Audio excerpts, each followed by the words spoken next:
അല്ല, ഇത്തരം കമന്റുകൾ വന്നപ്പം സംഖ്യ എന്ന് വിളിച്ച കമന്റുകൾ വന്നു. അതിലൊക്കെ മോഡിജി എന്ന് പറയുന്ന സമയത്ത് തന്നെ TV പ്രോഗ്രാമിൽ ഞാൻ പങ്കെടുത്ത സമയത്ത് എനിക്ക് അവിടെ ഒരു ഓഡീഷൻ ഉണ്ടായിരുന്നു. എനിക്ക് വന്ന ഒരു 2 ക്വസ്റ്റ്യനിൽ ഏറ്റവും കൂടുതൽ നിങ്ങളുടെ ലൈഫിൽ നിങ്ങൾ ആഗ്രഹിക്കുന്നത് എന്താണെന്ന് ചോദിച്ചപ്പോൾ പിന്നെ ഞാൻ അറിയുന്നത് ആ പ്രോഗ്രാമിൽ നിന്ന് തന്നെ റിജക്ട് ചെയ്തു എന്നാണ്. എൻ്റെ ഫാദർ ഒരു ആക്സിഡൻറ്റിൽ മരിക്കാണ്. അപ്പോൾ പിന്നെ അവിടെ നിന്ന് അങ്ങോട്ട് ആക്സിഡൻറ്റിൻ്റെ ട്രാജഡിയുടെ ഒരു പെരുമഴ എന്നായിരുന്നു എൻ്റെ ലൈഫിൽ. എവിടെയാണ് തകർച്ച സംഭവിച്ചത്? ഈ ഫേസിൻ്റെ ഫുള്ള് ആണ്. ഉപ്പ ഞാനും കൂടി ഒരുമിച്ച് ട്രാവൽ ചെയ്യുന്ന സമയത്താണ്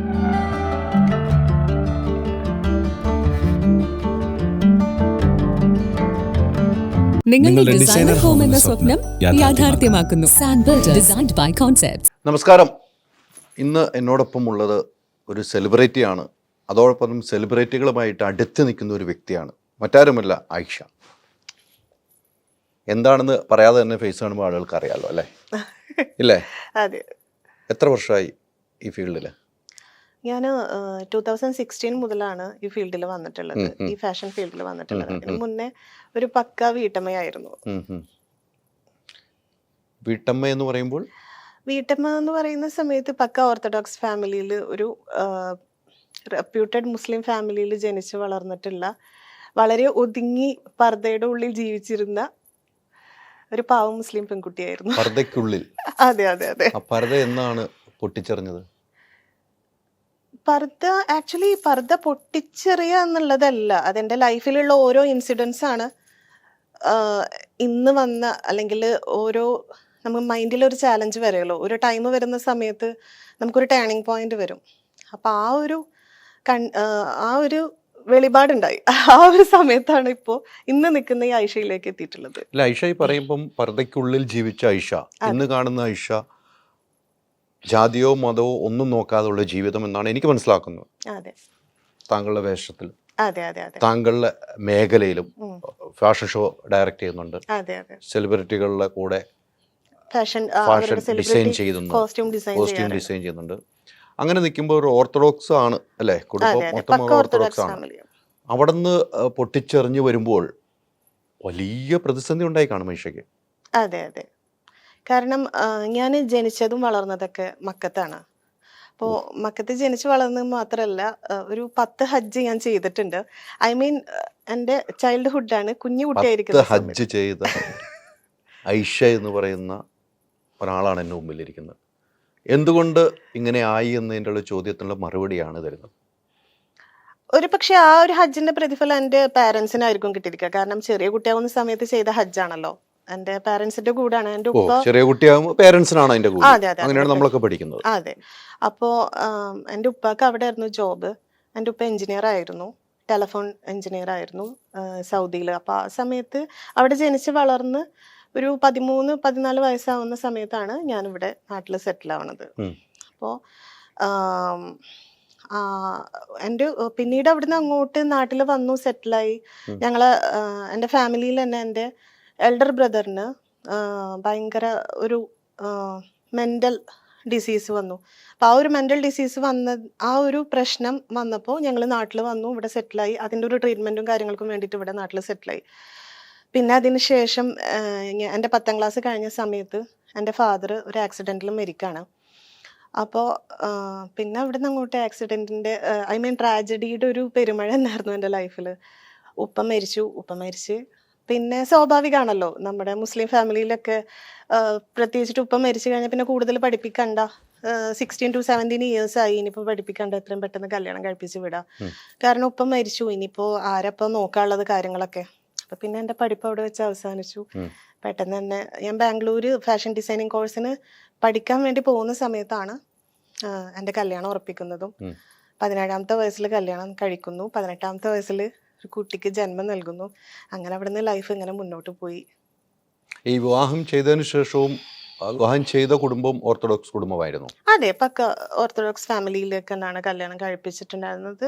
ഏകദേശം ഞങ്ങൾ തമ്മിലൊരു 15 ഇയേഴ്സ് ഡിഫറൻസ് ഉണ്ടായിരുന്നു, എൻ്റെ ഹസ്ബൻഡും ഞാനും തമ്മിൽ. അപ്പോൾ സ്വാഭാവികമായിട്ടും അന്നത്തെ കാലത്തൊക്കെ എങ്ങനെയാണെന്ന് വെച്ചാൽ ഭയങ്കര റിച്ച് ആയിട്ടുള്ള ഫാമിലിയിലേക്കാണ് എന്നെ കല്യാണം കഴിപ്പിച്ച് വിട്ടിട്ടുള്ളത്. ഭയങ്കര മലപ്പുറത്ത് അറിയപ്പെടുന്ന വലിയൊരു ഫാമിലിയാണ്.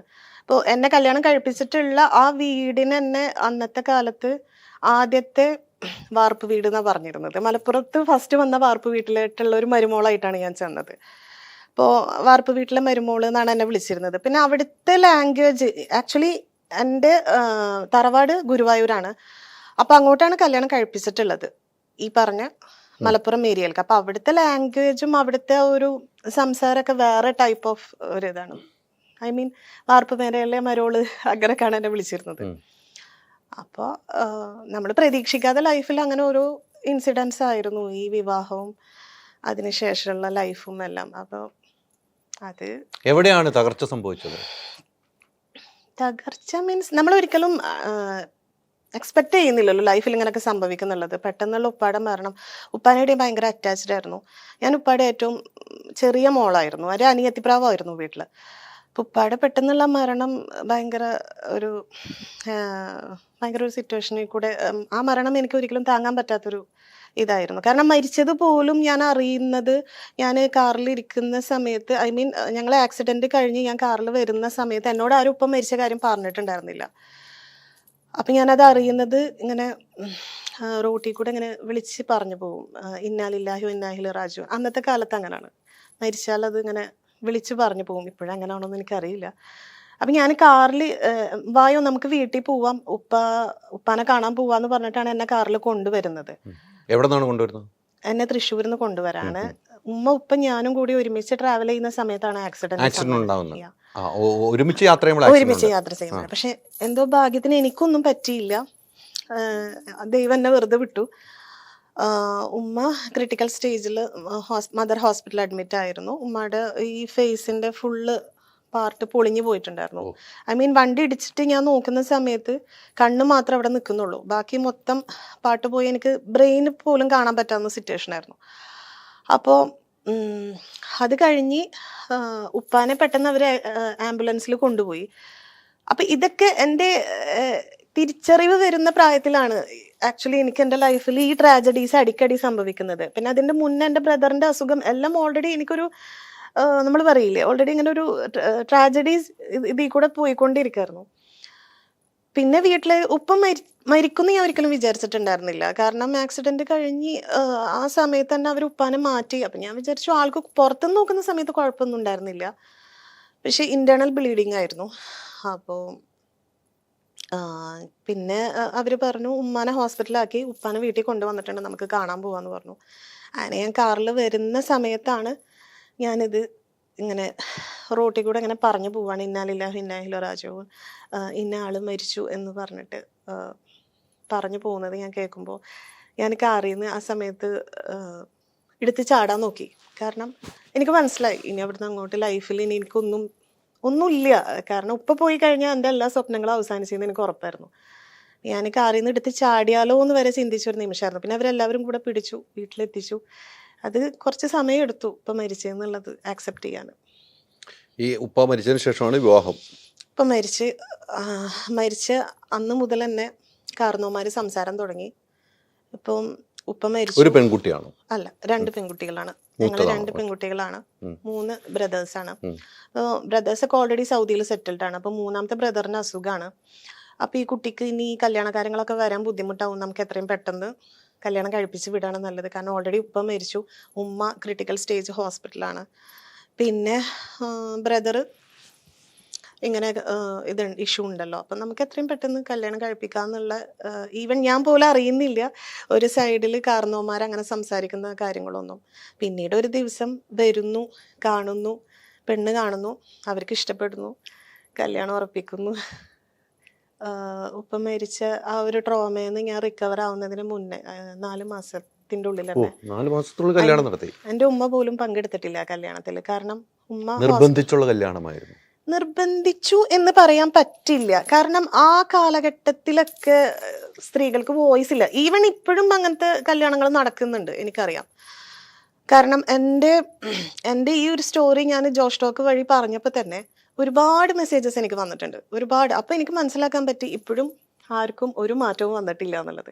കാരണം എനിക്ക് വന്ന മെസ്സേജസ് വായിക്കുമ്പോൾ ഭയങ്കര ഈ സിറ്റുവേഷനിൽ കടന്നു പോകുന്ന കുട്ടികളുണ്ട്. ഈവൻ 16 ഇയേഴ്സിൽ പ്രസവിച്ച് കുട്ടികളെ വളർത്തുന്ന ലേഡീസ്, അവരൊക്കെ എനിക്ക് മെസ്സേജ് അയക്കുമ്പോൾ നമുക്കത് കാണുമ്പോൾ ഇപ്പോഴും ഒരു മാറ്റം സമൂഹത്തിന് വന്നിട്ടില്ല എന്നുള്ളത് എനിക്ക് മനസ്സിലായി. അപ്പോൾ അതിന് ഞാൻ ഒരിക്കലും ഒരു പക്ഷേ അവർക്ക് എന്നെ ഇറക്കി വെച്ച് അവർക്കൊന്ന് സമാധാനത്തിലിരിക്കണം, കാരണവന്മാർക്കൊന്ന് സമാധാനിക്കണമല്ലോ. അമ്മാവന്മാരും അമ്മായിമ്മമാരൊക്കെ ആണല്ലോ അന്നത്തെ കാലത്ത് തീരുമാനങ്ങൾ എടുക്കുക. അതായിരിക്കാം. ആ ലൈഫ് എത്ര നാൾ നീണ്ടു നിന്നു? ആ ലൈഫ് എന്ന് പറഞ്ഞാൽ എനിക്ക് ആദ്യം ഒരു മോനുണ്ടായി. ഓൾറെഡി ഞങ്ങൾ ഒരുപാട് ഏജ് ഡിഫറൻസ് ഉണ്ടായിരുന്നു. പിന്നെ ഞാൻ പറഞ്ഞില്ലേ, ഒരു വലിയ വീട്ടിൽ മരുമകളായിട്ടാണ് ഞാൻ പോയത്. അപ്പോൾ ആ വലിയ വീട്ടിലെ മരുമകൾ എന്ന് പറയുന്ന സമയത്ത്, പുറത്തുനിന്ന് നോക്കുന്ന സമയത്ത് ഭയങ്കര കോടീശ്വരിയായിട്ടുള്ള ഒരു പെണ്ണ്. സത്യം പറഞ്ഞാൽ എൻ്റെ പേഴ്സിൽ ഒരു രൂപ എടുക്കാണ്ടായിരുന്നില്ല. ഈവൻ ഇപ്പം എൻ്റെ മോന് ഓടി വന്നിട്ട് ക്രാക്ക് ജാക്ക് ബിസ്ക്കറ്റിന് 7 രൂപയാണ്. അപ്പം എൻ്റെ മോൻക്ക് ക്രാക്ക് ജാക്ക് ബിസ്ക്കറ്റ് ഭയങ്കര ഇഷ്ടം. അപ്പോൾ പറയും, എനിക്ക് ക്രാക്ക് ജാക്ക് ബിസ്ക്കറ്റ് മേടിച്ചു തരുമെന്ന് ചോദിക്കുമ്പോൾ അത് എടുക്കാനുള്ള 7 രൂപ പോലും എൻ്റെ പോക്കറ്റിൽ ഉണ്ടായിരുന്നില്ല. കാരണം എനിക്ക് എൻ്റെ വിദ്യാഭ്യാസം കംപ്ലീറ്റ് ചെയ്യാൻ പറ്റിയിട്ടുണ്ടായിരുന്നില്ല, എഡ്യൂക്കേഷൻ കംപ്ലീറ്റ് ചെയ്തിട്ടില്ല. മാത്രമല്ല എനിക്ക് ഏറ്റവും ഇഷ്ടപ്പെട്ട ഫീൽഡായിരുന്നു ഫാഷൻ ഡിസൈനിങ്. അപ്പോൾ അത് എനിക്ക് കംപ്ലീറ്റ് ചെയ്യാൻ പറ്റിയിട്ടുണ്ടായിരുന്നില്ല. അപ്പോൾ ആ സമയത്ത് ഞാൻ വെറും ഒരു വീട്ടിലെ ഒരു മരുമകള്, ഒരു വലിയ വീട്ടിലെ ഒരു മരുമകള്, അത്രേ ഉള്ളൂ. നല്ല വില കൂടിയ ഡ്രസ്സ്, നല്ല ആഭരണങ്ങൾ ഇട്ടിട്ടുണ്ട്. ഏകദേശം ഒരു 10-25 പവനൊക്കെ മേലുണ്ടാവും. അപ്പോൾ വലിയ റിച്ച് ഫാമിലിയിലുള്ള ഒരു മരുമകള്. പക്ഷെ പേഴ്സിലൊന്നും ഉണ്ടായിരുന്നില്ല, ഒരു രൂപ എടുക്കാനോ കുട്ടിക്കുള്ള സാധനങ്ങൾ വാങ്ങിക്കൊടുക്കാനോ ഒന്നും ഉണ്ട്. അങ്ങനത്തെ സിറ്റുവേഷൻ വരെ നമ്മൾ കടന്നു പോയിട്ടുണ്ട്. അല്ല, ഈ ഫാഷൻ ഡിസൈനിങ് പഠിക്കുന്ന സമയത്താണ് അത് വാപ്പച്ചയുടെ ഒക്കെ അനുവാദത്തോടെയാണ് പഠിക്കാൻ നമ്മുടെ ഇഷ്ടത്തിന് അല്ല പോകുന്നു. വാപ്പ പോയതോടുകൂടി ഇതെല്ലാം നിന്ന് പോകുന്നുള്ള ഒരു ഭയമായിരുന്നു? ഇല്ല, എനിക്ക് ഉറപ്പായിരുന്നു ഒരിക്കലും. കാരണം ഞാൻ ബാംഗ്ലൂരായിരുന്നു ഫാഷൻ ഡിസൈനിങ് കോഴ്സിന് ഫാഷൻ ഡിസൈനിങ് കോഴ്സ് പഠിക്കാൻ പോകുമ്പോഴും നമ്മൾ പർദ്ദയ്ക്കുള്ളിലാണോ ഫാഷൻ ഡിസൈനിങ്ങിന്റെ കോഴ്സ്? കാരണം ഉപ്പ ഓൾറെഡി ഭയങ്കര ദീനിയായിട്ടുള്ള തബ്ലീഗുമായി ബന്ധപ്പെട്ടുള്ള പ്രസ്ഥാനത്തിലുള്ള ഒരു മനുഷ്യനായിരുന്നു അദ്ദേഹം. അപ്പൊ അദ്ദേഹം ഞാൻ ഫുള്ളി കവേർഡ് ആയിട്ട് തന്നെയായിരുന്നു അന്നും പുറത്തൊക്കെ ഇറങ്ങിയിരുന്നത്. കണ്ണ് മാത്രം പുറത്താക്കി മുഖം മൂടിയിട്ട് ഒക്കെ ആയിരുന്നു. അന്ന് ഞാൻ ബാംഗ്ലൂർ ഈ കോഴ്സിന് ചേരുന്ന സമയത്ത് ആ ഒരു വേഷവിധാനമായിരുന്നു. അതെ. ബട്ട് എനിക്ക് എങ്ങനെയെങ്കിലും ഫാഷൻ ഫീൽഡിൽ എത്തണം, എന്തെങ്കിലുമൊക്കെ ആവണം എന്നുള്ള ഒരു ആഗ്രഹത്തിലാണ് ഞാൻ അന്ന് ആ കോഴ്സിന് ചേർന്നത്. പക്ഷെ അതൊന്നും കംപ്ലീറ്റ് ചെയ്യാൻ പറ്റിയില്ല. വിവാഹം ചെയ്യുമ്പോഴും ഇതേ രീതിയിൽ തന്നെയായിരുന്നു? വിവാഹം ചെയ്യുമ്പോൾ നമ്മുടെ മലപ്പുറത്തുള്ള ആ ഒരു സ്റ്റൈൽ ഓഫ് ഡ്രസ്സിങ് ആയിരുന്നു. നമ്മൾ നോർമലി മഫ്ത ഇടുന്നു, ചുരിദാറൊക്കെ എടുത്തു. പിന്നീട് എന്തുകൊണ്ടാണ് ഇതൊന്നും എനിക്ക് ചേർന്നതല്ല, എനിക്ക് വയ്യ, ഇതിൽ നിന്നും മാറണം എന്ന് ചിന്തിക്കാനുള്ള കാരണം? അതിൻ്റെ ഒരു കാര്യം എന്താന്ന് വെച്ചാൽ, ഞാൻ നമ്മുടെ ആകാശദൂതിലെ മുരളിച്ചേട്ടൻ്റെ ഒരു ക്യാരക്ടർ ഉണ്ടല്ലോ, ആ ഒരു ക്യാരക്ടറും എൻ്റെ ഹസ്ബൻഡും റിലേറ്റഡ് ആണ്. കാരണം വെച്ചാൽ ആൾക്ക് ഒരുപാട് ഫ്രണ്ട്സ് ഉണ്ടായിരുന്നു. ആൾ ആ വീട്ടിൽ ഏകദേശം 3 ഏക്കർ സ്വത്ത് NH-47 ആളുടെ പേരിൽ അന്നത്തെ കാലത്ത് തന്നെ ഉണ്ട്. അപ്പോൾ ആൾക്ക് വെച്ചാൽ കുറേ ഫ്രണ്ട്സ് ഉണ്ട്. അപ്പം ഒരുപാട് ഭൂമി, ഒരുപാട് സ്വത്തുക്കളൊക്കെ ഉണ്ടല്ലോ. അപ്പോൾ ഫ്രണ്ട്സിന് വലിയ വീട്ടിലുള്ള ആൾക്കാർക്ക് ഫ്രണ്ട്സും കാര്യങ്ങളൊക്കെ ഉണ്ടാവും. കാരണം ഫ്രണ്ട്സ് ഉണ്ടെങ്കിൽ ലൈഫ് അടിച്ചു പൊളിക്കാൻ പറ്റും, ഒരു വലിയ വീട്ടിലെ മോനായിട്ട് നടന്നു കഴിഞ്ഞാൽ. അപ്പോൾ ആൾക്ക് ഒരുപാട് ഫ്രണ്ട്സൊക്കെ ഉണ്ടായിരുന്നു. പക്ഷെ എല്ലാ ദിവസം വന്നിട്ട് എൻ്റെ അടുത്ത് പറയും, ഞാൻ ഇനി ഇങ്ങനൊന്നും ചെയ്യില്ല, ഞാൻ ഇനി ഇങ്ങനെ കുടിക്കില്ല, ഇങ്ങനെയുള്ള കാര്യങ്ങൾക്കൊന്നും പോവില്ല, ഇനി നീയും മക്കളും മാത്രമേ എൻ്റെ ലൈഫിൽ ഉണ്ടാവുള്ളൂ. അതെല്ലാ ദിവസവും രാത്രി എന്നോട് അവർ പ്ലഡ്ജ് മൂപ്പര് പറയും, ഞാൻ ഇനി അങ്ങനൊന്നും ചെയ്യില്ല. പക്ഷെ രാവിലെ എണീക്കും, വീണ്ടും ഫ്രണ്ട്സ് വിളിക്കും, അവരുടെ കൂടെ പോവും, അടിച്ചു പൊളിക്കും, അങ്ങനെ തിരിച്ചു വരും. അതായിരിക്കാം അദ്ദേഹത്തിൻ്റെ ആരോഗ്യം അത്രയധികം മോശപ്പെട്ട് വളരെ നേരത്തെ തന്നെ അദ്ദേഹം മരിക്കാനിടയിൽ വന്നത്. മരിച്ചു. അതും എൻ്റെ ഒരുപാട് ചെറിയ പ്രായത്തിലാണ്. ഞാൻ അദ്ദേഹം ഏകദേശം ഒരു 10 വർഷമാണ് ഒരുമിച്ച് ജീവിച്ചത്. 10 വർഷത്തിന് ശേഷം അദ്ദേഹം മരിച്ചു. അദ്ദേഹത്തിന്റെ മരണശേഷം ആ കുടുംബത്തിൽ തന്നെയായിരുന്നു, പിന്നീട് മാറുകയാണ് ചെയ്തത്?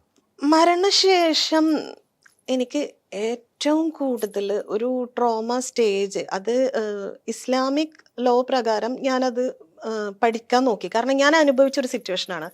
പക്ഷെ ഇസ്ലാമിക് ലോ പ്രകാരം ഇദ്ദ എന്ന് പറയുന്നത്, ഇദ്ദ എന്ന് പറയുന്ന ഒരു കാലഘട്ടമുണ്ട്. ഒരു സ്ത്രീയുടെ ഹസ്ബൻഡ് മരിക്കുന്ന സമയത്ത് ഒരു വിധവയായി കഴിഞ്ഞാൽ അനുഭവിക്കുന്ന ഒരു കാലഘട്ടമുണ്ട്. ഒരു 3 months ആണ്, 3 to 4 months ആണ് ആ ഒരു ടൈം ഓഫ് പീരീഡ്. അപ്പൊ ആ ഒരു പീരീഡിൽ ഞാൻ അനുഭവിച്ച ആ ഒരു ട്രോമ ഇനി മരിക്കുന്നതിനുള്ളിൽ അനുഭവിക്കരുതേ എന്നാണ് ഞാൻ പ്രാർത്ഥിക്കുന്നത്. കാരണം നല്ല ഡ്രസ്സിട്ട് കണ്ണെഴുതി ഭംഗിയിൽ നടക്കുന്ന ഒരു ഞാൻ ഉണ്ടായിരുന്നു. അപ്പം ആ ഞാൻ ഒരു സുപ്രഭാതത്തിൽ എന്നെ റൂമിൽ കൊണ്ടുവന്ന് എൻ്റെ ആടയാഭരണങ്ങൾ അഴിച്ച് എൻ്റെ കോസ്റ്റ്യൂം മാറ്റി എനിക്കൊരു വെള്ള ഡ്രസ്സ് ഇട്ടിട്ട് ഒരു വെള്ള മറയിൽ എന്നോട് ഇരിക്കാൻ പറയാണ്. അപ്പോൾ ഓൾറെഡി ഇത്രയും അനുഭവിച്ച് വന്ന ഞാൻ, എനിക്കൊരു മോനും മോളും ഉണ്ട് ആ സമയത്ത്. അപ്പോൾ ഓരോ പ്രാവശ്യം ഓരോ പ്രശ്നങ്ങളാണ് ലൈഫിൽ.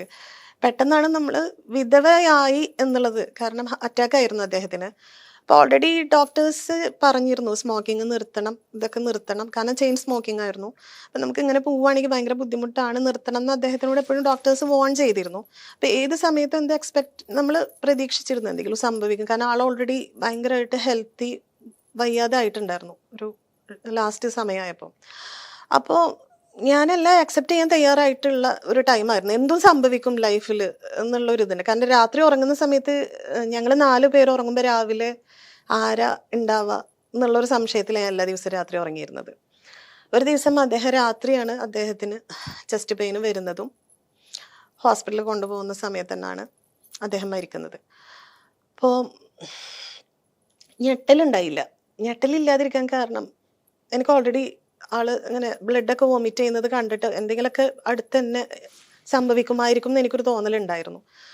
അപ്പോൾ ഇത് കഴിഞ്ഞ് ഈ ഒരു അവസ്ഥ കഴിഞ്ഞ് പിന്നെ എന്നെ കൊണ്ടുപോയി ഇരുത്തുന്നത് ഇങ്ങനെ ഒരു റൂമിലാണ്. ഈ റൂമിലിരിക്കുന്ന സമയത്ത് ഞാൻ ചിന്തിച്ചു, ഞാൻ ചെയ്ത തെറ്റെന്താ? എന്നെ റൂമിൽ കൊണ്ടുപോയി ഇരുത്താണ്. എൻ്റെ എല്ലാ ഡ്രസ്സുകളും മാറ്റി. അന്ന് ഐ തിങ്ക് 29 ആയിരുന്നു എൻ്റെ ഏജ്, എൻ്റെ ഓർമ്മ ശരിയാണെങ്കിൽ. അപ്പോൾ ഈ ഒരു ഏജിൽ എന്നെ റൂമിൽ കൊണ്ടുപോയി ഇരുത്തി അവിടെ ഇരുന്ന് 3 നേരം എനിക്ക് ഭക്ഷണം കൊണ്ടുവന്ന് തരും ആ മറയുടെ ഉള്ളിൽ. അന്യപുരുഷന്മാരെ കാണാൻ പാടില്ല. അത് ഇസ്ലാമിക നിയമമാണല്ലോ. അത് ഇസ്ലാമിക് ലോ.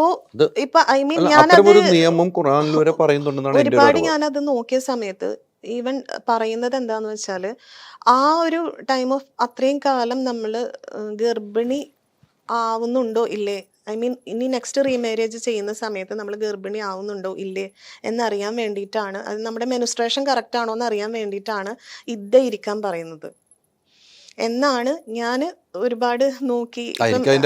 ഇപ്പൊ നമ്മൾ സൗദിയിലൊക്കെ ഇപ്പോ ഭയങ്കര വ്യത്യാസം വന്നല്ലോ. ഇപ്പൊ നമ്മുടെ നാട്ടിലത്തെ ആചാരങ്ങളല്ലല്ലോ സൗദിയിൽ നടക്കുന്നത്. സൗദിയിൽ ഇപ്പോൾ സ്ത്രീകൾ കാർ ഓടിക്കുന്നു, തലയിൽ തട്ടിടുന്നില്ല, ഭയങ്കര സൂപ്പർ വുമണായിട്ടാണ് അവിടെയുള്ള സ്ത്രീകൾ നടക്കുന്നത്. അപ്പോൾ സത്യത്തിൽ പുറത്തിറങ്ങിയാൽ അതിൽ തെറ്റൊന്നുമില്ല. ആ ഒരു ഇദ്ദ കാലഘട്ടത്തിൽ പുറത്തിറങ്ങിയത് കൊണ്ട് തെറ്റൊന്നുമില്ല. പക്ഷെ ഞാൻ താമസിക്കുന്ന ആ റൂറൽ ഏരിയ, ആ ഒരു മലപ്പുറം ഏരിയ, അവിടെയുള്ള ഒരു കസ്റ്റമായിരിക്കാം ഇങ്ങനെ. അവിടെയുള്ള കസ്റ്റമല്ല ഇത് നടക്കുന്നുണ്ട്, ഒരുപാട് സ്ഥലത്ത് നടക്കുന്നുണ്ട്. പക്ഷെ ഞാനത് അന്വേഷിച്ചപ്പോൾ ഇസ്ലാമിക് ലോല അങ്ങനെ ഒരു സ്ത്രീയുടെ അടുത്ത് 3 മാസം അടച്ചു പൂട്ടിയിരിക്കാനൊന്നും പറയുന്നില്ല. വെള്ള ഡ്രസ് ഇട്ട് അടച്ചു പൂട്ടി അങ്ങനെയൊന്നും ഇരിക്കുന്നില്ല എൻ്റെ അറിവിൽ. അതിൽ നമ്മുടെ നാട്ടിലെ മറവ് ഇരിക്കുക എന്ന് പറയുന്നു.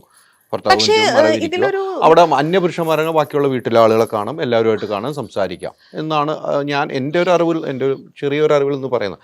ഇപ്പൊ ഐഷ പറയുന്നില്ല, അടച്ചിട്ട റൂമിൽ ആരുമില്ലാതെ അടച്ചിട്ട റൂമിൽ ബന്ധുക്കാർ പോലും കാണാനില്ല. ബന്ധുക്കൾ വരുന്നതായിരുന്നു എനിക്ക് ഏറ്റവും ഇറിറ്റേഷൻ എനിക്ക് ഏറ്റവും കൂടുതൽ ഉണ്ടാക്കിയിരുന്നത്. ചിലപ്പം എൻ്റെ ലൈഫിൽ ഞാൻ ഒരുപാട് സന്തോഷിച്ചിട്ടുള്ള ഒരു ലൈഫിലാണ് ഇത് സംഭവിച്ച ഒരു പക്ഷേ ഞാനത് അവിടെ എനിക്ക് ഇരിക്കാൻ പറ്റുമായിരുന്നു. കാരണം ആ ഓർമ്മകൾ ഇതെന്ന് പറയുന്ന സമയത്ത് ഓൾറെഡി നമ്മുടെ ലൈഫിൽ നമുക്ക് ഹാപ്പിനെസ് മൂഡൊന്നും ഉണ്ടായിട്ടില്ല. അപ്പം അതുകൊണ്ട് തന്നെ ഇങ്ങനെ സംഭവിക്കുന്ന സമയത്ത് ഒന്നുകൂടി നമ്മൾ ഡൗൺ ആവുകയാണ് ചെയ്യുക. പിന്നെ എന്താ വെച്ചാൽ രാവിലെ ആൾക്കാർ വരും, ഫസ്റ്റ് തന്നെ ഇങ്ങനെ ഒരു കഷ്ടം വെച്ചിട്ട് നമ്മൾ നോക്കിയിരിക്കും. ഫസ്റ്റ് നമ്മുടെ ഇപ്പം ഞാനിപ്പോൾ ഈ കട്ടലിലാണ് ഞാൻ ഇരിക്കുന്നത്. അപ്പോൾ ഇവരിങ്ങനെ വന്നിട്ട് നമ്മുടെ മുന്നിൽ വന്നിട്ട് ഇങ്ങനെ കഷ്ടം വെച്ചിട്ട് നമ്മളെ നോക്കിയിരിക്കുമ്പോൾ തന്നെ നമ്മൾ സ്നേഹമുള്ളവരല്ലേ. പക്ഷേ ആ ഒരു സഹതാപത്തിന്റെ നോട്ടുണ്ടല്ലോ, സഹതാപം വേണ്ട. എന്തിനാ എന്നെ സഹതപിച്ച് നോക്കുന്നത്? ഞാന് അയ്യോ കഷ്ടം, ഇനിയിപ്പോൾ എന്താ ചെയ്യുക? പിന്നെ ആ ഒരു ടോണ്, മലപ്പുറം ടോൺ എന്ന് പറയുന്ന സമയത്തും ഇജ്ജ് ഇവിടെ ഇരുന്നോ, ഇജ്ജ് ഇവിടെ ഇരിക്കുക, ഇനിയുള്ള കാലത്ത് ഇജ്ജ് ഇവിടെ ഇരിക്കുക, സ്വത്തുക്കളും കാര്യങ്ങളൊക്കെ നോക്കാൻ ഇവിടെ ആളുണ്ട്, ഈ 2 കുട്ടികളെ നോക്കിയിട്ട് അടങ്ങി ഒതുങ്ങി ഇവിടെ ഇരിക്കുക, ഇതാണ് എൻ്റെ ജീവിതം ഇന്ന് നമ്മളെ മുഖത്ത് നോക്കിയിട്ട് ആ ഒരു സ്ലാങ്ങിലാണ്, മലപ്പുറം സ്ലാങ്ങിലാണ് നമ്മളോട് പറയുന്നത്.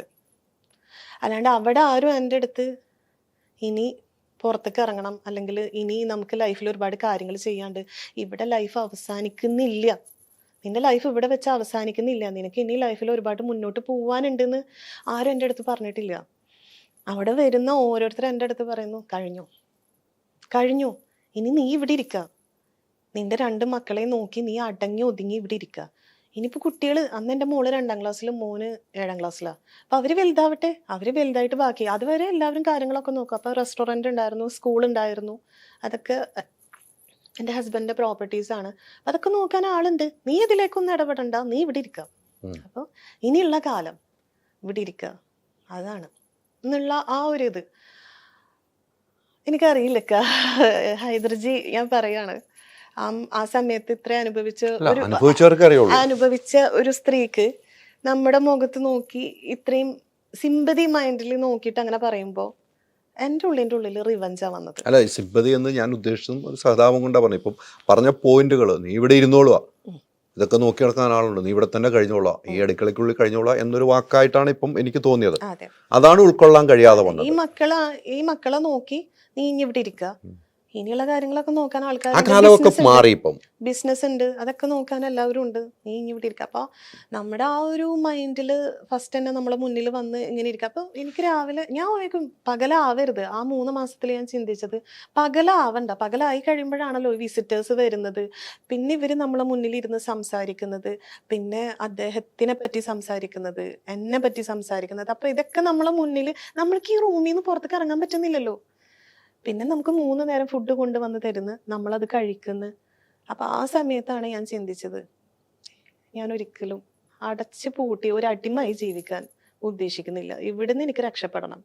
അത് ആ ഒരു ടൈം ഓഫ് പീരീഡിൽ ഞാൻ ചിന്തിച്ചെടുത്ത തീരുമാനമായിരുന്നു. എന്തുകൊണ്ട് ഞാൻ ഇനി പർദ്ദക്കുള്ളിൽ അല്ലെങ്കിൽ ഈ റൂമിനുള്ളിൽ എൻ്റെ മക്കളെ നോക്കി പുറം ലോകവുമായി ബന്ധമില്ലാതെ ജീവിക്കാൻ ഞാൻ ഒരിക്കലും തയ്യാറല്ല. ഈ വിമർശനങ്ങൾ കൂടുതൽ വരുമ്പോൾ എന്താ ചെയ്യുന്നത്? അതാ ഞാൻ പറഞ്ഞത്, ചില ഫാക്ടേഴ്സ് ഉണ്ട്. ഇപ്പം ഈ ഒരു കാര്യത്തിൽ മുന്നൊക്കെ വിമർശനം, ഇപ്പം ഇങ്ങനെ കളിയാക്കുമ്പോഴൊക്കെ എനിക്ക് വിഷമം വന്നിട്ടാണല്ലോ ഞാൻ ബാഗ് തോളിലൊക്കെ ഇട്ടിരുന്നത്. പക്ഷെ ചിലതിനെ ഞാൻ പോസിറ്റീവായിട്ട് എടുക്കാറുണ്ട്. ഇപ്പം സപ്പോസ് എനിക്ക് നമ്മുടെ പ്രൈം മിനിസ്റ്റർ മോഡിജീനെ എനിക്ക് ഭയങ്കര റെസ്പെക്റ്റിൽ കാണുന്നത്, ഞാനൊരു മോഡി ഫാനാണ്. തൃശ്ശൂർ ക്ഷണം ഉണ്ടായിരുന്നല്ലോ. അതെ, അതിലേക്കാണ് ഞാൻ വരുന്നത്. അപ്പോൾ അന്ന് അവിടെ വനിതാ സമ്മേളനം നടക്കുന്നുണ്ട് എന്ന് അറിഞ്ഞു. അപ്പോൾ ഫാഷൻ ഫീൽഡിൽ നിന്ന് എനിക്ക് സെലക്ഷൻ കിട്ടി. ഫാഷൻ ഫീൽഡിൽ നിന്ന് എനിക്കൊരു VIP പാസ്, മോഡിനെ കാണാനുള്ള ഒരു VIP പാസ് കിട്ടി. അപ്പോൾ വർഷങ്ങളായിട്ട് എൻ്റെ മനസ്സിൽ കൊണ്ട് നടക്കുന്നതാണ്. അതായത് ഞാൻ ചെറുപ്പം മുതൽ കാണുന്ന ഒരുപാട് പ്രൈം മിനിസ്റ്റേഴ്സ് വന്നു പോയിട്ടുണ്ട്. പക്ഷെ എന്താണെന്നറിയില്ല, ഒരു പക്ഷേ അദ്ദേഹത്തിൻ്റെ ആ ഒരു ആസ് എ ഫാഷൻ ഡിസൈനർ അദ്ദേഹത്തിൻ്റെ കോസ്റ്റ്യൂം സെൻസ്, അദ്ദേഹത്തിൻ്റെ ഒരു ആറ്റിറ്റ്യൂഡ്, ഒരു പേഴ്സണാലിറ്റി കാണുമ്പോൾ തന്നെ ഒരു ഗാംഭീര്യം, അതായിരിക്കാം എനിക്ക് ഭയങ്കര ഒരു മെൻ്റലി ഒരു പൊളിറ്റിക്സുമായിട്ട് ഒരു ബന്ധമില്ലാത്ത ഒരാളാണ് ഞാൻ. അപ്പം ഞാൻ എവിടെയെങ്കിലും ഇങ്ങനെ പറയും, മോഡി എന്ത് രസമല്ലേ കാണാൻ, അല്ലെങ്കിൽ മോഡിജി എന്ന് പറയുന്ന സമയത്ത് തന്നെ സംഗിണി നീ സംഗിയാണില്ലേ ആ ഒരു ഇതെൻ്റെ അടുത്ത് പലരും പറയാറുണ്ട്. അതുകൊണ്ട് തന്നെ ആ ആഗ്രഹം ഞാൻ ഉള്ളിൽ കൊണ്ടടക്കായിരുന്നു. എനിക്ക് പറയാൻ പേടിയായിരുന്നു, അങ്ങനെ പറഞ്ഞ് പിന്നെ ഇപ്പം സംഗി എന്നുള്ളതൊക്കെ പറയില്ലേ, എന്തിനാ അത്. എന്നിട്ട് ഞാൻ അങ്ങനെ നിൽക്കുന്ന സമയത്താണ് ഇപ്പം ഈ അടുത്ത് ഇങ്ങനെ അദ്ദേഹം തൃശ്ശൂർ വരുന്നുണ്ട്. അപ്പോൾ അദ്ദേഹത്തിനെ കാണാൻ ഒരു VIP പാസ് കിട്ടി. അപ്പം ഞാൻ എന്ത് ചെയ്തു, ആ VIP പാസ് എടുത്തു, ഇങ്ങനെ പോസ്റ്റ് ചെയ്തു. ഞാൻ ഫേസ്ബുക്കിലും ഇൻസ്റ്റയിലൊക്കെ ഞാൻ പിക്ക് ഇട്ടു. അതിൻ്റെ ഇടയിൽ ആങ്ങളാർ കുറേ പേര് വന്നു, നല്ല നല്ല കമൻസ് ഒക്കെ പറഞ്ഞു, എല്ലാം നല്ല രീതിയിൽ പോസിറ്റീവായിട്ട് എടുത്തു. കുറച്ച് കഴിഞ്ഞിട്ട് ഡിലീറ്റ് ചെയ്തു പോസ്റ്റ്. കിട്ടി, അതെ, സഹിക്കാൻ പറ്റുന്നില്ല. നമുക്ക് അതിന് മാത്രം നമുക്ക് ഞാൻ അവിടെ ചെന്നു. അപ്പോൾ VIP പാസ് കിട്ടി, അദ്ദേഹത്തിനെ കാണാനുള്ള ആഗ്രഹത്തിൽ ചെന്നു. സത്യം പറഞ്ഞാൽ ഈ കമന്റ്സ് കണ്ടപ്പോൾ ഞാൻ തളർന്നു പോയി. പക്ഷെ അദ്ദേഹത്തിനെ കാണണം, എന്തെങ്കിലും അദ്ദേഹത്തിനെ കാണണം. കഴിഞ്ഞ പ്രാവശ്യം പറ്റിയില്ല. പക്ഷെ അതിനുള്ള ശ്രമങ്ങൾ ഞാൻ നടന്നുകൊണ്ടിരിക്കുന്നുണ്ട്. അയോധ്യയുടെ ചിത്രം വരച്ചിട്ടുള്ള ഒരു ഷോള് ക്രിയേറ്റ് ചെയ്ത് അതിനുള്ള ശ്രമങ്ങൾ ഞാൻ നടക്കുന്നുണ്ട്. അദ്ദേഹത്തിന് ഗിഫ്റ്റായി കൊടുക്കാനുള്ള ഒരു ശ്രമങ്ങൾ നടന്നുകൊണ്ടിരിക്കും. നമുക്ക് അങ്ങനെ ഒരു കമന്റ് വരുമ്പോൾ നമ്മൾ തളർന്നു പോയി കഴിഞ്ഞാൽ പിന്നെ നമ്മൾ പോവില്ലേ? നമ്മൾ തീർന്നു പോവില്ലേ? എനിക്ക് അതില് എന്താ പറയാ, നമുക്ക് ചില കമന്റ്സ് നമ്മൾ വല്ലാണ്ട് എനിക്ക് മക്കളുള്ളതാണല്ലോ, അപ്പം വേണ്ട, അവർക്ക് ഫ്യൂച്ചറിൽ ഒരു ബുദ്ധിമുട്ട് വരാൻ പാടില്ല. പക്ഷെ എനിക്കിപ്പോഴും മനസ്സിലാവാത്തത്, അദ്ദേഹത്തിന് ഇഷ്ടപ്പെടുന്നു എന്ന് പറയുമ്പോഴേക്കും സംഗി എന്ന് വിളിക്കേണ്ട ആവശ്യമില്ലല്ലോ. അങ്ങനെയാണല്ലോ പൊതുവെ ഇവിടെ പറയുന്നത്. അപ്പൊ അതിലൊരു മാറ്റം വരണല്ലോ. ഇപ്പൊ തന്നെ അദ്ദേഹം സുരേഷ് ഗോപിയുടെ മകളുടെ കല്യാണത്തിന് വന്നിട്ടുണ്ടായ വിവാദങ്ങളൊക്കെ നമ്മൾ കണ്ടതല്ലേ.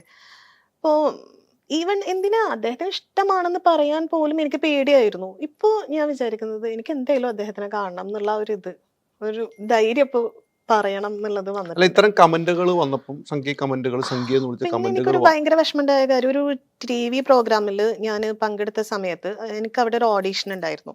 അപ്പൊ ഏതാ ചാനൽ എന്നോട് ചോദിക്കണ്ട, അപ്പോ ചോദിക്കരുത് പ്ലീസ്. അപ്പോ അതിൽ എനിക്ക് വന്ന ഒരു 2 ക്വസ്റ്റ്യനിൽ ഏറ്റവും കൂടുതൽ നിങ്ങളുടെ ലൈഫിൽ നിങ്ങൾ ആഗ്രഹിക്കുന്നത് എന്താന്ന് ചോദിച്ചപ്പോൾ ഞാൻ പറഞ്ഞു എനിക്ക് മോദിജിയെ കാണണം എന്നാണ് ഞാൻ അവിടെ പറഞ്ഞിട്ടുണ്ട്. പിന്നെ സെക്കൻഡ് അവർ ചോദിച്ചു നിങ്ങളുടെ ലൈഫിൽ നടക്കാത്ത സ്വപ്നം എന്താണ്. അവിടെ ഞാൻ പറഞ്ഞു അദ്ദേഹത്തിന് കാണണം, മോദിജിയെ കാണണം, അത് ഇതുവരെ സാധിച്ചിട്ടില്ല, അതാണ് എൻ്റെ നടക്കാത്ത സ്വപ്നം എന്ന് വീണ്ടും ഞാൻ അവിടെ. പിന്നെ ഞാൻ അറിയുന്നത് ആ പ്രോഗ്രാമിൽ നിന്ന് എന്നെ റിജക്ട് ചെയ്തു എന്നാണ്. മേ ബി അതായിരിക്കും എന്ന് ഞാൻ വിചാരിക്കുന്നു. വേറെ ഒരു തെറ്റ് ഞാൻ ചെയ്തിട്ടില്ല. അവരുടെ 2 പ്രോഗ്രാമിലാണോ ഇത് പറഞ്ഞത്? അവരുടെ ആ പ്രോഗ്രാമിന്റെ ഓഡീഷനിങ് എന്നെ വിളിച്ചപ്പോൾ ഞാൻ പോയിട്ടുണ്ടായിരുന്നു. ഓൾറെഡി ആ ചാനലിൽ നിന്ന് തന്നെ ഇതുമായി ബന്ധപ്പെട്ട് പല ഇഷ്യൂസ് കോൺട്രവേഴ്സി നടക്കുന്ന ഒരു ചാനലാണ്. അപ്പൊ ആ ചാനലിലാണ് ഈ ഒരു ഓഡീഷൻ ടൈമിൽ പോയ സമയത്ത് നമുക്ക് ഒരു ബുക്ക് ലീഫ് തരും, നമ്മളോട് ക്വസ്റ്റ്യൻസ് ചോദിക്കും, നമ്മളതിൽ ആൻസർ ചെയ്യണം. അപ്പം മെയിനായിട്ട് ഞാൻ അതിൽ നിറയെ മോദി എന്നുള്ള ഒരു ഇതാണ് എഴുതിയത്. അല്ലാതെ ഞാൻ അതിൽ ആക്ച്വലി ഒരു പൊളിറ്റിക്കുമായി ഒരു ബന്ധമുള്ള ആളല്ല എന്നുള്ളത് ഞാൻ വ്യക്തമായിട്ട് അതിൽ എഴുതിയിട്ടുണ്ട്. അതുകൊണ്ട് അതിൽ നിന്ന് മാറ്റി. ശരിക്കും പറഞ്ഞാൽ നമ്മൾ വിളിച്ചു 2-3 ടൈംസ് അവർ അത്ര ഇഷ്ടപ്പെട്ടിട്ട് നമ്മളെ വിളിച്ചതിന് ശേഷം ഏകദേശം നമ്മൾ സെലക്ട് ആയി എന്ന് കണ്ടതിന് ശേഷമാണ് ഈ ഒരു ആൻസറിൽ ഞാൻ റിജക്റ്റ് ആയി പോകുന്നത്. അതെനിക്ക് ഭയങ്കര വിഷമമുള്ള ഒരു കാര്യമായിരുന്നു. അതൊക്കെ ആയിരിക്കാം ചിലപ്പോൾ ഞാൻ അതിങ്ങനെ എൻ്റെ മനസ്സിലുള്ള പ്രധാനമന്ത്രി നരേന്ദ്രമോദിയെ ഇഷ്ടപ്പെടുന്നതുകൊണ്ട് ആ പ്രോഗ്രാം മാറ്റി നിർത്തി. മേ ബി ഞാൻ പറഞ്ഞില്ലേ, ഞാൻ അങ്ങനെ ആയിരുന്നു അതിൽ എഴുതിയിട്ടുള്ള ആൻസർ. എൻ്റെ നടക്കാത്ത സ്വപ്നം അദ്ദേഹം കാണാൻ പറ്റിയില്ല എന്നുള്ളതും എൻ്റെ ലൈഫിലെ ഏറ്റവും വലിയ വിഷ് അദ്ദേഹത്തെ കാണണം എന്നുള്ളതായിരുന്നു. അതായിരിക്കാം മേ ബി, എനിക്കറിയില്ല. അപ്പോൾ റിജക്റ്റ് ചെയ്യാൻ ഇതാണ് കാരണം എന്ന് ഒരിക്കലും അവർ പറയില്ലല്ലോ. പക്ഷേ ഏകദേശം ഒരു 90% സെലക്ട് ആയിട്ട് നമ്മള് നമ്പർ തപ്പിയെടുത്ത് നമ്മളെ വിളിച്ചിട്ട് വരൂ എന്ന് പറഞ്ഞിട്ട് നമ്മളവിടെ ചെന്ന് ഓഡീഷനിൽ പിന്നെ നമ്മൾ റിജക്റ്റ് ആയി എന്ന് പറയുമ്പോൾ ഞാൻ എന്താ മനസ്സിലാക്കേണ്ടത്? അത്തരം ഒരു അനുഭവം ഉണ്ടായിട്ടുണ്ടല്ലേ? അതെ, അതൊരു പൊളിറ്റിക്കലി ആയിട്ടുള്ള ഒരു ചാനലാണത്, റിലേറ്റഡ് ആയിട്ടുള്ള ഒരു ചാനലാണ്. അതായിരിക്കാം എന്ന് ഞാൻ ഇന്ന് വിശ്വസിക്കുന്നു. ഇത്രയൊക്കെ പറഞ്ഞ പേരും പറയാമില്ല, അടിയിൽ കമന്റ് വന്നിട്ട് ആ ചാനലിലെ പേര് പറയുന്നത് പറഞ്ഞു പോയ പോരെ. എന്നെ ജീവിക്കാൻ സമ്മതിക്കില്ലല്ലേ? ഞാന് പ്രഷർ കാണുമ്പോ തന്നെ പേരുകൾ പലതും എഴുതും. എത്രയും ചാനലുണ്ട്, എല്ലാവരും മുൾമുന്നിൽ നിർത്തേണ്ട കാര്യമില്ലല്ലോ നമുക്ക്. അങ്ങനെ അതുകൊണ്ട് ഞാൻ പറഞ്ഞുള്ളൂ. ഇഷ്ടമുണ്ടെങ്കിൽ പറയാം, ഇഷ്ടമില്ലെങ്കിൽ പറയണ്ട. നമ്മൾ നിർബന്ധിച്ച് പറയിപ്പിക്കുന്നൊന്നുമില്ല.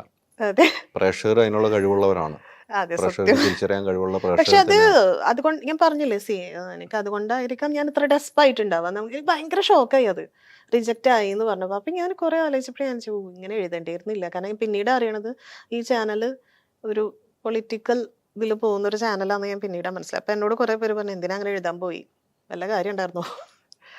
എൻ്റെ മനസ്സിന്റെ ആഗ്രഹമല്ല ഞാൻ എഴുതിയത്, എന്താ അതിൽ തെറ്റ്? അല്ല, അതിൽ തെറ്റൊന്നുമില്ല. നമ്മുടെ ആഗ്രഹങ്ങൾ പറയാനല്ല അവർ പറഞ്ഞിരിക്കുന്നത്. കിട്ടിയതിൽ അന്ന് സജ്ന സലീം, ഒരു കൃഷ്ണന്റെ പിക്ക് വരക്കുന്ന ലേഡി ഉണ്ടല്ലോ, അവരും ഉണ്ടായിരുന്നു അന്ന്. അപ്പൊ അവരും എന്നോട് പറഞ്ഞൊരു കാര്യം തന്നെയാണ്, നമുക്ക് നമ്മുടെ ഇഷ്ടമാണ്, അത് ബോൾഡായിട്ട് തന്നെ പറയാം ആയിഷ. അത് നമ്മൾ മനസ്സിൽ കൊണ്ട് നടന്നിട്ട് കാര്യമില്ല. നമുക്കൊരാളോട് ഇഷ്ടമുണ്ടെങ്കിൽ നമ്മൾ ബോൾഡായി പറയാം, ബാക്കിയൊക്കെ വരുന്നിടത്ത് വെച്ച് കാണാന്നുള്ളത്. അവര് ഭയങ്കര ബോൾഡാണ്. എനിക്ക് അത്ര ബോൾഡ് ആവാൻ ഇപ്പോഴും ഞാൻ ആയിട്ടില്ല. ഇപ്പോഴും ആയിട്ടില്ല എന്നാണ് വിശ്വസിക്കുന്നത്. ആയിട്ടില്ല. ഇപ്പൊ ഇന്നലെ കൂടി ആളുടെ ഇന്റർവ്യൂ ഞാൻ കണ്ടിരുന്നു. ആൾക്ക് ആഗ്രഹം സാധിച്ചു. മോഡിജീനെ കാണാൻ പറ്റി, ചിത്രം കൊടുക്കാൻ പറ്റി. ഞങ്ങൾ സംസാരിച്ചിരുന്നു ഫോണില്. അപ്പോൾ അത് പിന്നീട് ആളുടെ കുട്ടിക്ക് മദ്രസയിൽ നിന്നുള്ള ബുദ്ധിമുട്ടുകൾ, മദ്രസയിൽ ഇന്ന ആളുടെ കുട്ടിയാണ് എന്നറിഞ്ഞത് കൊണ്ട് അങ്ങനെ ഇന്റർവ്യൂ വന്നിട്ടുണ്ടായിരുന്നു. ആ കുട്ടിക്ക് അടി മദ്രസയുടെ ഉസ്താദ് ഭയങ്കരമായിട്ട് അടിക്കുന്നുണ്ട്, സജനയുടെ മോനാന്ന് അറിഞ്ഞ കാരണം കൊണ്ട്. ഇത്രത്തെ ചിന്താഗതിക്കാർ ഇപ്പോഴും ഉണ്ടെന്നുള്ളതാണ്. അപ്പൊ അവളത് ഭയങ്കര വിഷമമായിട്ട് അത് പറയുന്നുണ്ട്.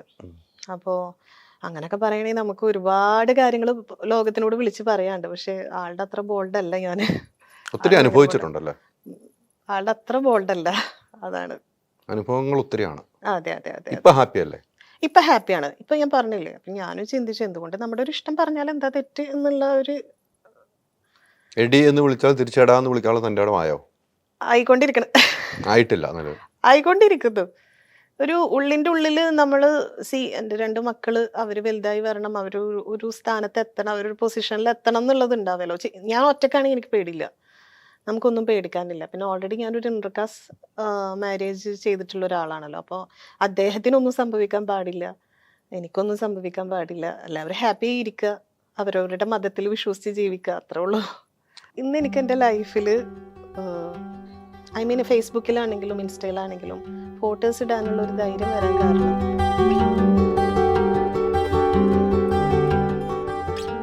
എനിക്ക് ഫോട്ടോസ് ഇടാൻ പേടിയായിരുന്നു. നമ്മളിപ്പം കുറച്ച് പോസ് ചെയ്ത് നിൽക്കുന്ന ഫോട്ടോസ്, നമ്മൾ സൈഡ് ചെരിഞ്ഞ് പോസ് ചെയ്ത് നിൽക്കുന്ന ഫോട്ടോസ് ഒക്കെ ഇടുന്ന സമയത്ത് അതിൻ്റെ ഇടയിൽ വളരെ മോശം കമൻസ് ആണ് വന്നിരുന്നത്. നമ്മൾ തിരിഞ്ഞു നിന്ന് നമ്മൾ നടന്നു പോകുന്ന വീഡിയോ ഇട്ടാ പറയും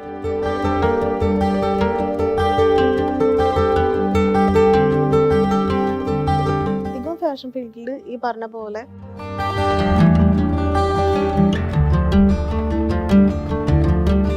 മുന്നൊക്കെ ഒരു പ്രോഗ്രാം അല്ലെങ്കിൽ ഫാഷൻ ഷോ എന്ന് പണ്ടൊക്കെ കോഴിക്കോട് ഒരു ഫാഷൻ ഷോ ചെയ്യാൻ പോയപ്പോൾ